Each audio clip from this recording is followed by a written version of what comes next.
honored to have in the studio today Brenda Schmidt. She's a real estate investor. Thanks for coming on the show. Thank you for having me.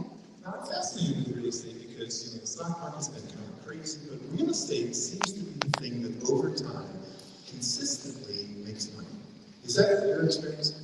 I mean, absolutely, if you buy and hold. But from our experience, my husband's in the audience, I can show him. From our experience, right now, we're kind of waiting it out. Because prices are very high where we come from, Yes. and with interest rates climbing, we're kind of taking a little breather. Okay, so let's do a real estate 101. There's different ways to invest. Buy a small home or something like that and fix it up and flip it. There's you can buy some land in the country, you can buy some commercial real estate. What's your favorite place to invest? Well, usually we invest locally because I manage the property myself. It's some diamonds for my husband. But just recently, we actually jumped out of our comfort zone and we purchased a 5-unit in a different country. So, yes, so that's pretty exciting, and that's our next adventure. Well, let's talk about some do's and don'ts. You've been into real estate investing for how long? Oh, wow. Well, we started a long time ago, but we got in and got out very quickly. As I said to my husband, I do not want to be a landlord. So we bought a multifamily and we sold it off probably within a year. And then we started to purchase property again in 2016. Sure. Okay, so one of the fears that I think is out there is because everybody remembers 2008, the bubble burst, and a lot of real estate investors got burned. What's the secret? I mean, we're coming into kind of a bumpy time. How do you safely invest in real estate without taking up too much debt and just allow yourself to sleep at night? Well, actually, I would probably go ahead and talk to the experts. Number one, which we have in the audience as well, Walter Morello. He has Alchemist Nation, and he has a free class, Zoom call, every Saturday morning. And we come on that, they talk all about real estate. And that's actually how we met Walter and learned about real estate, which is an awesome tool. Thank you, Walter. And then from there on, I think you just got to get started. Don't wait, just jump in. But make sure the numbers are right. Don't buy anything if the numbers do not make sense. Obviously, we have the numbers first. Sure, sure. And we're coming off kind of a crazy time where people were putting down all cash, sometimes $100,000 over the asking price. What do you see right now? Has it come back to kind of a reasonable level, or should people wait a few months before they get back in? I mean, me personally, we're kind of waiting now and finding other options to invest our money in. Because we do think at some point it will come down, although if we do see a great deal, we're jumping in. My husband and I right now, we are closing on a college, which kind of fell into our lap. Numbers look great, we picked up some partners, and we're going to move forward with that and explore that. But as far as real estate, I think it's each person has their own situation, their own finances. Some people store cash and they're ready to jump in. 1031 exchanges, you sell something, you want to put it into something else. So. Okay, let's talk about the difference between investing in real estate and becoming a landlord and managing tenants, because sometimes people are just passive investors. They own a property, but they don't manage the property. What's the difference? Well, me personally, we have both. So we own, I think, about 4 properties that I manage personally. But I actually have a personal relationship with the tenants, so. It's okay. So I have a personal relationship with the tenants, and I actually have a powerful affirmation that I always say, I have great tenants, and I never complain about them. And I actually do have great tenants, so we never really have a problem, and I manage the properties myself, we work well together, and that's perfect. But if it's like a property that's further away, and my husband and I, we don't want to travel, we don't want to, manage it, we have partners that will do that. So, I think partnering is great as well. I love it. Okay, so one of my favorite questions to ask in podcasting is my biggest regret, my biggest mistake.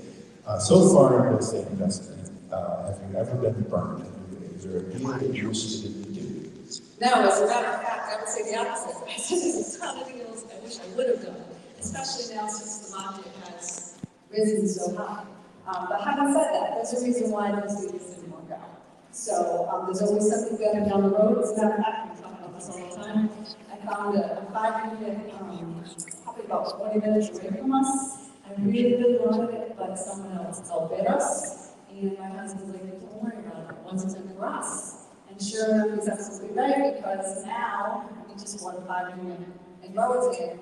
And I absolutely love it. I'm so excited to get there. It's a bit Airbnb too on top of that, so. And I will be managing it. So, yeah, so I think don't worry about the stuff you missed.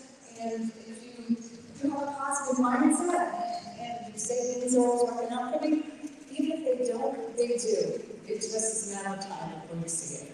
Wow. Brenda, thank you so much for being a guest. We have to have you back again soon. This is Jeff Curley for Rocky Live TV. Thank you, Jeff, for having me. Yeah!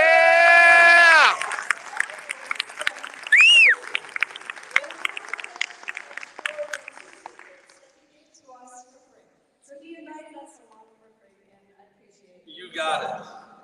From Rhode Island. You're welcome. That was great. I thought you Beautiful. Yeah, fear of what? All right. Who's scared? To do this.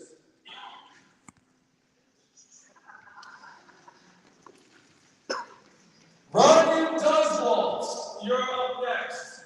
Ryan, come here. He's going to take us to you. This is Ryan Duswalt, drummer of Fred. Let's hear it for Ryan. Ryan! I need a double bass pedal right now. Okay, so while he's taking his way on stage, I want to give you some notes. If you like the interview, I'll tell you why you like the interview. I was asking a variety of common man questions, and so I don't know a ton about real estate investing. I haven't invested in any property, but I read enough to ask good questions. And then I was listening for her answers, and I was seeing if there was something that I needed to follow up on. I think one of the questions, my biggest regret question is always kind of interesting. People like to hear about the early days. So again, you saw how I said, I'm Jeff Crilly, welcome to Rocky Life TV, joining us today. I didn't even have a soliloquy, right? And as a host, you always have a choice. You can speak for a minute or two before you introduce your first guest. It's always up to you. I just felt like, come on, let's put the spotlight on Brenda as fast as possible. And she kept looking for a life in it. She kept looking out here. All right, so just to it's like it's a drawing and then 2 more of just random people from the drawing. Just like 4 minutes, and you did that. But it's perfect for 5 minutes. Just like 2 4-minute videos. You got this ready, Ken? And I'm gonna share it. We're live. I never stopped. We've been live. Yep. Jeff Crilly from Rocky Life TV, and I am so honored today to have the drummer of Fred in studio. He's Ryan Duswalt. Ryan, thank you for coming on the show. Thank you. I appreciate it. I'm going to begin with one of my favorite jokes. What do you call a drummer without a girlfriend? Me. Oh, that's funny.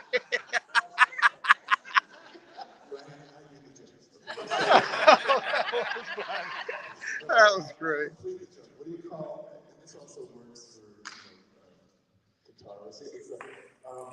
What do you call a drummer without a girlfriend? Homeless.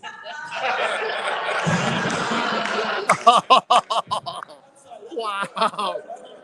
That's funny. But all seriousness aside,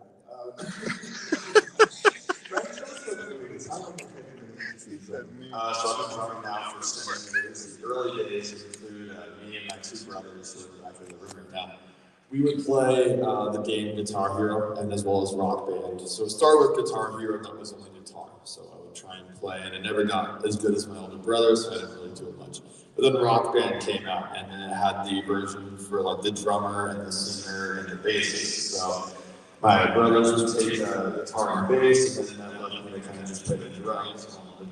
And I got really good at it, playing expert level and stuff. And I'm like, it can't be that hard to translate some rubber pads to a real drum kit. So, saved up some money, got a really cheap electronic drum set, and self-taught myself everything. so So let's talk about the importance of the drummer in a band, because often the drummers turn in the back, and you know, you've got this rock star in the front. The guy who's keeping the whole show together is the drummer, isn't he? Like when we play all of our shows in Dredge or any band I've been a part of, I'm the one setting the tempos, I'm the one getting the song started. And for this band, as well as many bands I've been in, I'm a key part in actually writing them. Like as much as I'm just a drummer, I'm also founder, I'm sort of the visionary for the band as well, with coming up with the theming, the imagery, and lyric writing. I do a lot as well. So while the drummer may be in the back during the show, I try to stand up, but sometimes those guys are wicked smart and keeping everyone in line. And you guys have a manager or anybody who helps you? So manager I got with Greg is Mr. Craig Durswell in the background. Really? Yeah. So he's kind of like a temporary getting started manager. While we are in his building phase, we want someone who's trustworthy and like that. Just so there's a lot of music business people that are willing and wanting to take advantage of new artists like that. So we want to avoid that. Get up on our feet, and then once we're in the dough, I remember a story once that sometimes the manager would be kind of combing the crowd for pretty women. And then you remember that this?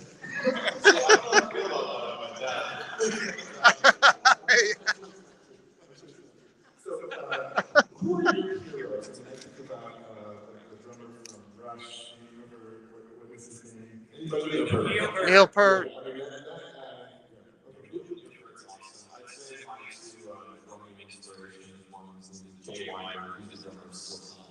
As you guys have seen on screen before, he's awesome because he grew up as a fan of Slipknot. He wasn't in the band growing up. He went to like every show in full get-up, just as I did. And an opportunity presented itself, and he auditioned for Slipknot without even knowing it. And now he's their drummer and absolutely killing it. And then I'd say my other drumming inspiration is from the band Tool. His name is Danny Carey. He does some crazy polyrhythmic stuff. He's inspired by Neil Peart, so everything that Neil Peart did is kind of Danny Carey does in one of those. So that's why I love that. So I'm interested in how you go about improving. Are you able to look at YouTube videos of some of these great drummers and try to emulate them? Oh yeah, all my practice and stuff. Maybe I'll be sitting limits and I'm just practicing little rudiments or grooves. But a lot of it comes down to watching YouTube videos of my favorite drummers, playing along to their songs that they wrote, learning like from the video, like, oh, what are they doing in that fill? That's really weird. I've got to sit on the kit and learn that. So it's a lot of just perseverance, sitting alone in the studio and working on those little precise films that are a big difference in a great band and a healthy band. So we're almost at this point. What do you want to see like this? I want to be honest with if you're wanting to pick something up or wanting to do something that you love, just do it. 7 years ago, I was playing golf very, very competitively, and even on the junior year, senior high school, getting D2 and some smaller D1 offers, and I gave it all up to drum. My dad was so confused, it was this big little change, but 2 years later, got to play at Lollapalooza, play at Bottle Rock, open up for Guns N' Roses. So there's, if you do what you love and you're good at it, you will climb to the top. Wow, that's a great way to end this segment. Ryan Desmo, thank you so much for coming on the show.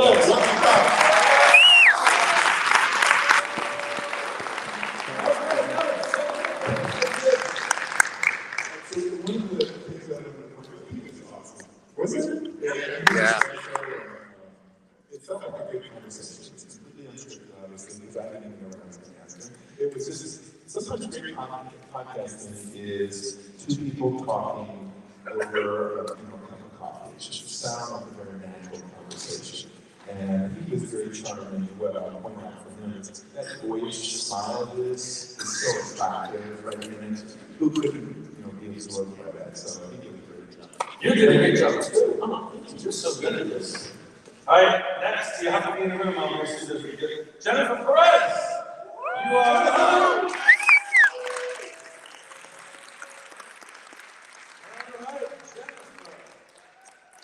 While she's making her way on stage, one of the things that I started to do with my show is I'll say The reason I do that is something before I was doing that, they had something they wanted to say, and they were kind of waiting for me to ask the right question. And so they're kind of holding on to it.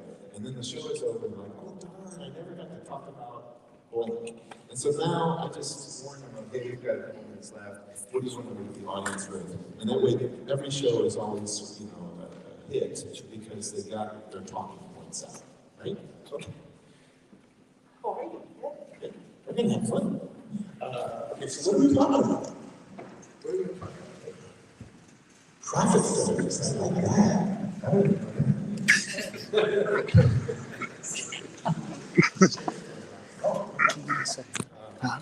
No. So, are we live? Yeah. We've been live. What do you call a drummer?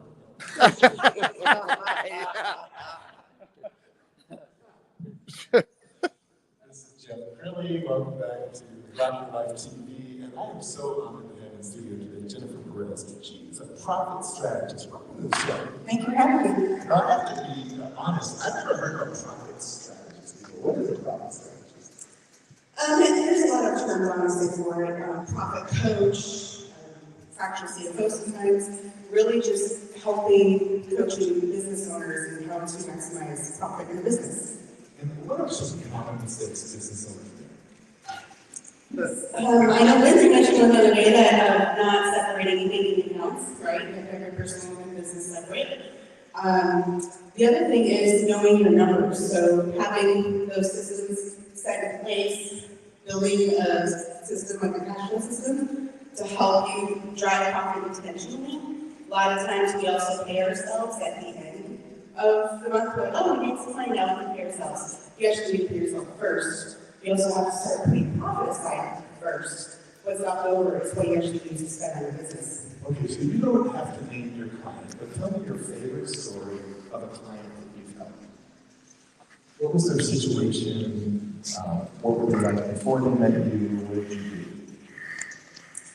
I would say one example of a client is, first of all, a lot of them come to me because they're wanting that next level, wanting to grow, scale the business in some way, or realize, okay, I'm not making money, I'm making $20,000 a year, I still only have $1,000 in the bank, what's going on? And I've been doing this for 20 years. So what I love is helping them put these baby steps together to create that plan. So a lot of times we'll dive deep into their why. Why are you in business? Well, you're in money. But why do you want to make money? What do you want to do with that? And so I had someone, she is a salon, she owns a salon in Florida. And she's a single mother, and she wants more for her son's life. And that was part of it, was that she would pay herself at the end of the month type of things up with October. So we started putting these systems in place so that now she's being more strategic on how she's managing cash flow in her business, making sure she's paying herself more, driving profit intentionally, and really now growing to a point where she's on a path to use that profit to build wealth for her and her family. Wow, that's a great story. You must get so much joy from helping people out. What, like, guys, look at that smile. Yes. What does it do to your heart when you turn a business around? I love it, and I can't remember how it was stated earlier, but sometimes when you're giving value, just the value, like what you feel when you see what they've done and accomplished, even if it's a small step in the right direction, it's really, I mean, it gives me goosebumps half the time. I always try to help people I've made the mistakes, I've done some things you shouldn't be doing in business. So if I can help people get to there quicker than what I did, or make better decisions and not have to make those same mistakes, I just feel like I'm giving more to the world and giving better, and hopefully we'll have a better financial system in the world. Jennifer, I can see why people like you so much and why you're so successful. We're almost out of time. Any final thought? I would just, here's my one tip, is if you are not already doing this, every time you get paid, take 1% of that amount, put it aside into another bank account, make it a profit. You're now driving profit intentionally in your business. Oh my goodness, that's a great takeaway. Jennifer Perez, thank you so much for coming on the show. Thanks for having me.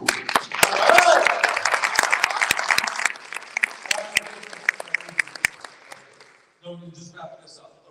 Okay, thank you. Thank you, Jennifer. But see how easy that is? I mean, Jeff, as an interviewer, you know what you do really, really well, and you said it before, you're interested. You can tell that you're actually listening. So there's some interviewers out there that are not even listening sometimes, and they're just going through the motions, right? But you're actually listening to the person, which makes them a better interviewee, because you're asking questions of what they just talked about, or you're, adjusting to what they just talked about, That's the key.